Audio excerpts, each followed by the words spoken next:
It's so shiny. Today we're doing the finish on this bass guitar. Stick around.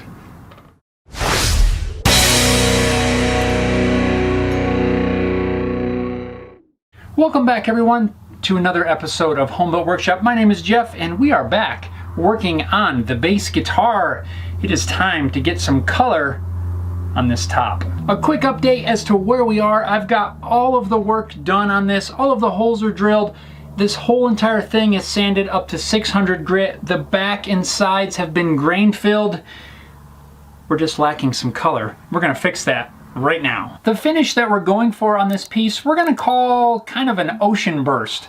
We're going to have a dark blue into a turquoise into a green with just a little bit of mostly bare wood right in the center, probably right around here. That way it's gonna fade from dark to lighter into plain wood. The dye that I'm going to be using for this entire thing is Transfast water soluble dye. This stuff's made by Homestead Finishing Products. Not sponsored or anything, but I really do like these dyes. I've used it in a lot of other videos. I'm going to start out using their Honey Maple Brown. It's kind of an amber brown color. We're going to use that as a base on the entire top, and then we'll end up sanding most of it off. But what that's going to do is going to give some depth in the wood once we get the other colors on top. Before we start, I do want to point out that I have masked around the outside edge, and that is really just a little extra insurance. When we apply the dye, we're going to work from the center towards the outside, never start at the edge, because that edge is going to wipe the dye, and that's when you start to get a lot of bleeding and you risk the dye running down the side. But if somehow I get a little extra dye on there, hopefully that tape will help catch it. Here we go. Don't screw this up, dude. To apply this dye, I'm just going to use a folded up paper towel. You could use a rag as well, but I found that paper towels work pretty well and they're pretty inexpensive too.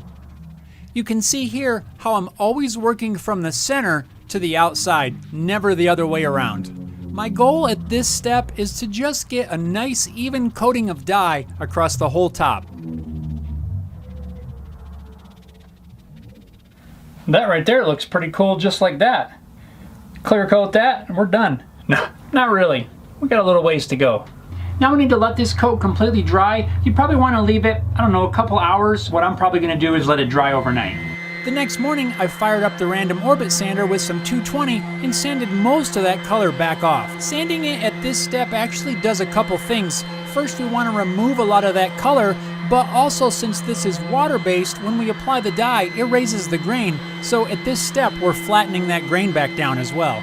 So after we've sanded it off, you can see how most of the color is gone except for the stuff that's soaked deep down into the grain, and that's where it's going to accentuate the grain as we move on. Before we move on and apply the next colors, I'll use a little bit of compressed air to make sure that there's absolutely no dust or anything in the grain of this wood.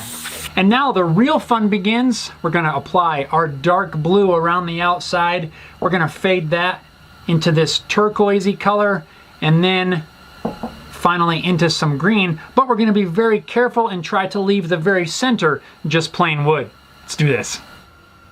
And here we go. Time to get this color on. I'm going to start out with the dark blue, very carefully applying it all around the edge. Again, never starting at the edge of the instrument, always working from the inside out. It's just a little bit trickier when you're trying to do just a really thin fade.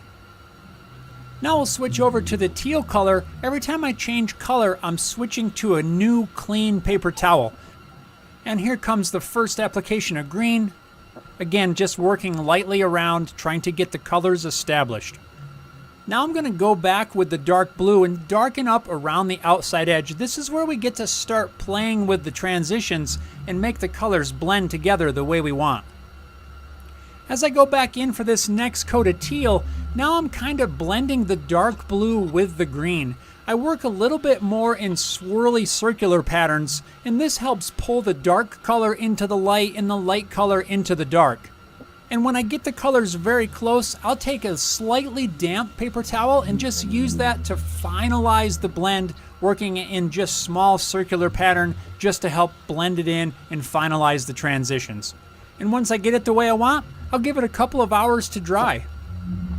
Now I'm going to use a spray gun to apply a couple of coats of sanding sealer before I even untape the body. I want to lock the color in on the top. The sanding sealer that I'm going to use is this M-Tech EM1000. This is made by Target Coatings. Not sponsored or anything, but I do want to give a huge shout out to Chris over at Highline Guitars for suggesting this. We had talked a little bit back and forth online about some sanding sealers that would not color the wood. I've used some different ones in the past. Some do color the wood, some don't. That's something that's really important to me when I'm sealing the wood. I don't want to amber tint the color. I'm going for a specific color, and when I apply any sort of top coats, I want to make sure that it's super clear. So Chris, thanks a lot for the suggestion. I really appreciate it. We're going to see how this works out. I'm going to be applying it using my HVLP spray gun. I'm also using the 3M PPS cup system, which works really good. It lets me switch out from the cup with the finish in there to a cup of clean water. That way I can really easily wash out the spray gun as I go. You don't have to stop, empty the cup, and all that sort of thing. You just swap this out with your clean water. Really easy.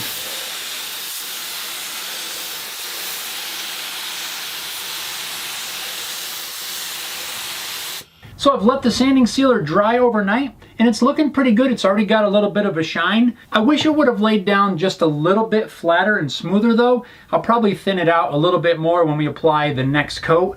It's not really a big deal at this stage though, because before we apply the clear, we're gonna lightly block sand this with some high grit sandpaper just to flatten it out. So there's a couple of little bumps and things in there. It's not really a big deal. Now I'm gonna go ahead and untape this body.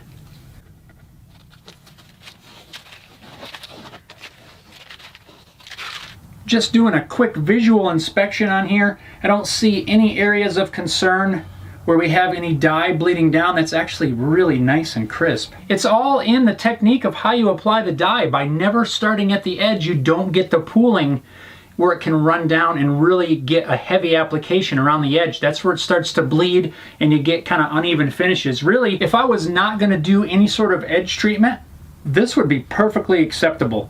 Nice and crisp and clean. I see no bleeding. Now we can head to the router table and put a round over around this edge to match this bottom edge. This step right here is the reason that I sprayed a couple coats of sanding sealer on the front of the body. I want to make sure that the color has a little bit of protection so that when I'm running it face down on the router table, I don't accidentally scratch it. The router bit left just a few little wood fibers sticking up here and there, so I just grabbed some 600 grit paper and lightly sanded them nice and smooth. I'm not trying to remove any material or round over any corners, it's just to remove any little fuzzies. Technical term.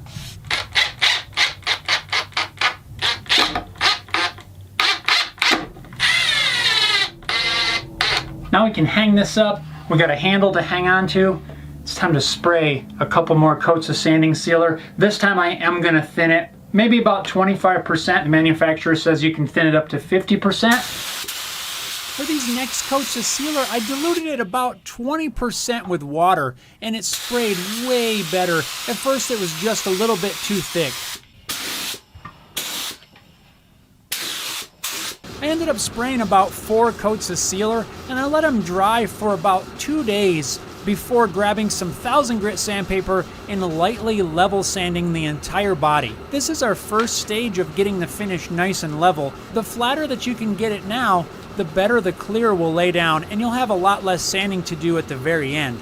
I do need to be very careful though not to sand all the way through the sanding sealer. I don't want to get into that color coat. So if there's a couple areas that I don't get completely flat, it's not a super big deal, but the flatter you can get it now, the better. Once it's all block sanded flat, we're ready for clear. Here we go. And just as you've seen me use on other builds, the clear coat that I'm using is made by Crystalac. This is their bright tone, high gloss finish. I'm spraying this finish with about 15% retarder added, which slows down the drying time and gives it more time to level out. Look at that. Ooh, that's gonna be cool. I'm gonna get you guys out of this foggy sprayiness, and I'm gonna keep spraying until I have 8 coats, 10 coats or so of Crystalac Bright Tone on this body. We'll be back shortly. Well, it has been an excruciatingly long time since I finished spraying the last of the 9-ish coats. There's at least 8, maybe 10. I sort of lost track in there, but there's at least 8 to 9 coats on there for sure. I have let the finish sit and cure for 2 weeks, hanging inside the house where it's nice and warm so it can fully cure. And now it's time to get this finish level sanded and buffed up to a high gloss shine. But before we jump into that, I want to share a couple things with you guys. I have used Bright Tone in the past on other builds and not really had any issues, but thinking I could improve my process, I changed some of my processes that I've done before that have worked, thinking this would work better, and they didn't.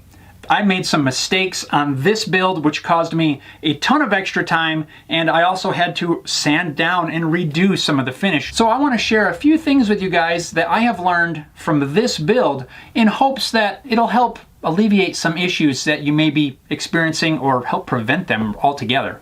If you read the entire data sheet for Bright Tone, there's a couple things that you need to really take away from that. A lot of times I think most of us figure we know how to apply a finish. We don't really read the information, but there are some points in there that I honestly disregarded for this project, and that's what I think caused me to have a lot of troubles. The first one is the spraying temperature, the temperature of your shop or your workspace, wherever you're applying this finish. They say that the temperature is best somewhere between, I believe it's 68 to 72 degrees, so it's kind of a short range. If it's too cold in your shop, the finish is going to be too thick, and as you spray it on, it's never really going to fully level out like we want it to. The Bright Tone is self-leveling, so it needs that proper temperature so that it can have the right viscosity to lay out flat. If it's too cold, it won't do that. On the other end of the spectrum, if it's too hot, what you're going to find is the top surface is going to dry before the material underneath dries. And that's not good either because you're going to end up trapping moisture underneath there. And the trapping moisture underneath that top layer is the second thing that I want to pass along to you guys. In the automotive painting world anyway, there's a thing called Solvent Pop. If you spray on a coat and the top of the finish dries, those solvents are going to be trapped underneath that top skin of the finish. And then as it dries, it has nowhere to go, so it creates these bubbles. This finish will do the exact same thing. I unfortunately found that out the hard way because that's exactly what happened on this. So yes, while this is waterborne and it's not using really any solvents, you can still get solvent pop. Now, I am not a professional automotive painter. I did grow up with a bit of auto body background, but I do not call myself a painter, so I just want to be really clear on that. But typically when you're spraying a car, you're going to lay down your first coat of clear, you're going to wait for that finish to flash off, get a little bit tacky, which could be somewhere in the neighborhood of 10 to 20 minutes, depending on the finish and temperatures and all that sort of thing. But once that gets tacky, then you're going to go back in and lay down a second and maybe a third or however many coats you're going to apply. Then you let the whole piece dry and you can move on with your wet sanding and buffing. I approached this the same way. I decided to try that technique for this. That was my first mistake. Don't do that. The instructions specifically say wait 3 to 4 hours between coats before you apply your second coat. So overall, what happened to me was I cranked up the heat in the shop. I got it to about 80 degrees in here. I thought, if 70 degrees is good, 80 degrees has got to be better. First mistake. Then I applied a coat. I let it tack up, which in my environment took only about 8 to 10 minutes. Then I applied a second coat. 8 to 10 minutes, I applied a third coat. All the while, it's 80 degrees in the shop. So the top layer was drying really fast. And after about 4 coats, over the course of 45 minutes to an hour,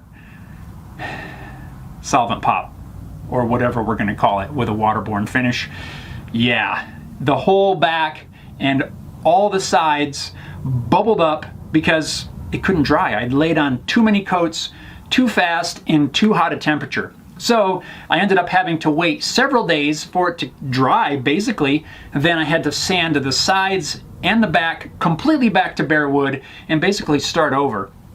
Thankfully, somehow I got lucky and the top stayed intact and I didn't have to sand it back down. I almost thought I was gonna have to sand it back down to bare wood, reapply all the dye, basically start from scratch on the whole thing. But I did have to do that with the sides and back. So the 2 mistakes I made was I had it way too hot in here. which allowed the top layer to skin over before the water underneath can evaporate out of there. That's why the 3 to 4 hours between coats is important, so that even if it does skin over, the moisture underneath still has a chance to work out of there. So, 2 things. Keep your shop in the recommended temperature range. Sometimes that's tricky, but do the best you can to keep it within that 68 to 72 degree window, which would give you the best results. And also, really try to stick with that 3 to 4 hours between coats. It's kind of a drag because you can only apply 3 to 4 coats a day. So if you're building up many coats, it's going to take you a little while, but believe me, by following the instructions, it's going to make it a lot easier to work with and really reduce the risks of really screwing it up like I did. Now, I can't speak for all of you guys, but I know myself, that's how I learn the best. I try something, it doesn't work, and we learn from our mistakes. So, that being said, let's get this thing wet sanded and polished up to a nice shine. So here's our body right now. You can see there's a nice gloss on there. You can probably also see that there's a big old ugly run right there. That's because I laid the last coat on too heavy and we got a little run there to sand out. I am not at all concerned about that. There's plenty of clear on this whole body. We're gonna be able to level sand that out. It'll be like it never even happened. So there, hopefully you can see that run. I'm not sure how well it's gonna come across in the camera. You could sand that out, but when you do that, you do risk sanding some of the finish around there. We wanna sand this as little as possible to get that out. I've got a razor blade here that I've taken a screwdriver and just turned a little burr on there, almost like you would with a card scraper.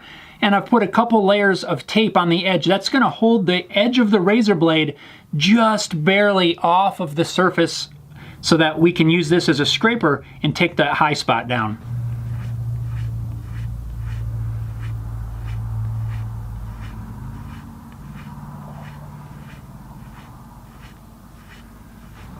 I can still feel it a little bit, but the majority of it is gone. I think we can very carefully block sand that nice and flat. Now, one other thing that's really important is you need to let this fully cure, especially when you're building up so many layers. You need to have time for all of the moisture to come out of that finish before you even begin this process. I like to wait at least 2 weeks. If I have time, I would wait longer, but at least 2 weeks I've found it should be nice and cured and we won't have any issues. If the finish isn't fully cured, it's not gonna be as hard and as durable as you need it to be for this step. We don't wanna have any gummy spots in there. We wanna make sure that when we sand it, it's not really soft and we're putting marks or anything like that in there. It needs to be fully cured, so really try to wait 2 weeks if possible. So that's about enough of me yakking. Let's make this thing shine. First, I'm gonna level sand the entire body, the front, the back, and the sides using some 1000 grit sandpaper. Now, I could have started with something coarser than 1000 grit. I could have used 800 or maybe very carefully some 600. That would have made the process go a lot quicker. But the reason I started with 1000 is because it makes me take my time and go a little bit slower. That way, it reduces the risk of me sanding through the clear. That's exactly what I don't want to happen at this step. Another thing to keep in mind when you're level sanding is you want to be very careful the material that you choose to use to level sand. A lot of the commercially available rubber sanding blocks that you can get at the local hardware store aren't necessarily dead flat. So before you grab that and start sanding away, take a straight edge and make sure that the sanding block that you intend to use is actually flat. If it's not, you're not going to sand your surface exactly as flat as you want it to be. You're going to get uneven pressure where it could sand more in one spot as opposed to another. The block that I'm using here is a hard rubber block that I got from a local auto body supply shop. It's made for sanding cars and that sort of thing. It's nice and flat, but it is still a little bit flexible, so you need to make sure that you apply a nice even pressure not to bend one side one way or another. Another option that I actually like better than this rubber block is just using a nice flat stick. You wrap your sandpaper around there and it does a great job of level sanding the high spots, which is what we're trying to do. After a few minutes of sanding, I'm going to take a really close look at it. I'm looking at it from kind of an angle, trying to spot any shiny spots. I see just a few spots in here yet, and shiny spots indicate that there's still a low spot, so we need to do a little more sanding. But these are so small, I think as I move through the rest of the grits, those will come out. And now it's time to move on to the wet sanding. I'm going to wet sand this using some 1500 grit followed by 2000 grit.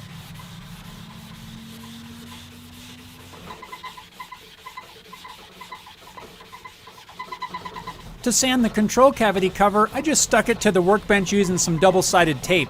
That way you don't have to try to hang on to it while you're sanding it. It gets kind of awkward.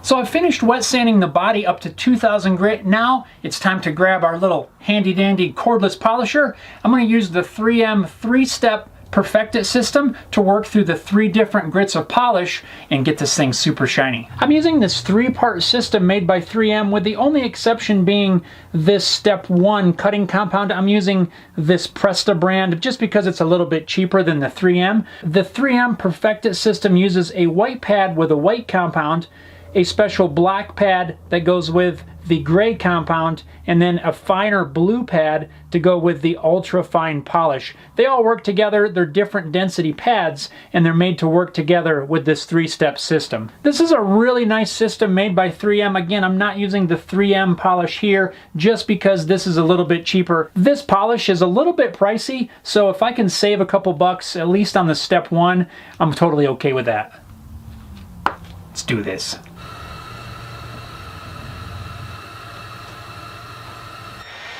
Much like the wet sanding process, this is really all the same thing. It's 3 different steps of polishing using different compounds with a different buffing pad. The overall process of buffing with each different grit is exactly the same. Typically, I like to start with polishing the sides, not for really any specific reason, I guess, other than if I happen to scratch it somehow while I'm holding it upright, I have the opportunity to polish that out here in just a second. Now, one thing to keep in mind when you're polishing, no matter if you're using a small handheld unit like I'm using, or if you're using some large industrial polisher, is you want to keep heat in mind. You want to be very careful not to overheat the finish, because it's actually possible that you can get it way too hot, which will melt the finish and ruin all your hard work. Another thing that's very helpful is light. The more light you can get on your piece, the better as far as I'm concerned. You'll see here I'm using a headlamp to help add some additional light. The more light you can shine on your piece from different angles will help bring out any hidden scratches that maybe you wouldn't see normally. Look at that. We're getting there. This is just our first round of polishing. This is going to do most of the work. The other 2 polishing grits are just going to fine-tune that shine and really bring out the gloss.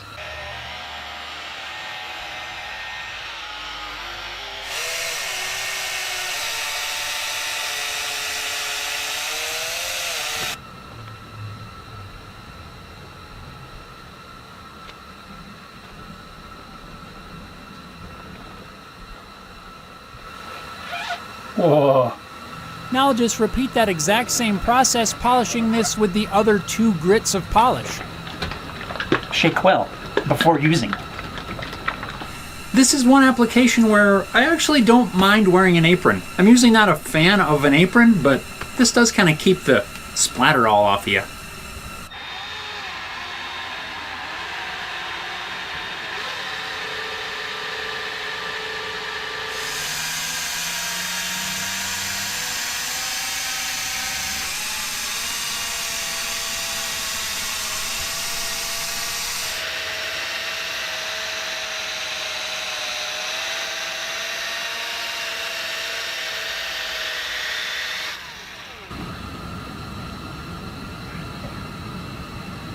There it is, guys.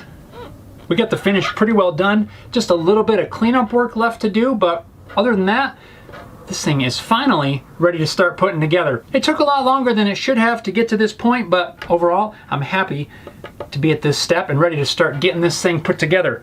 Thanks for watching this video, guys. I hope you enjoyed it. Let me know what you think of this finish down below in the comments. Thanks a lot for watching. We'll see you next time.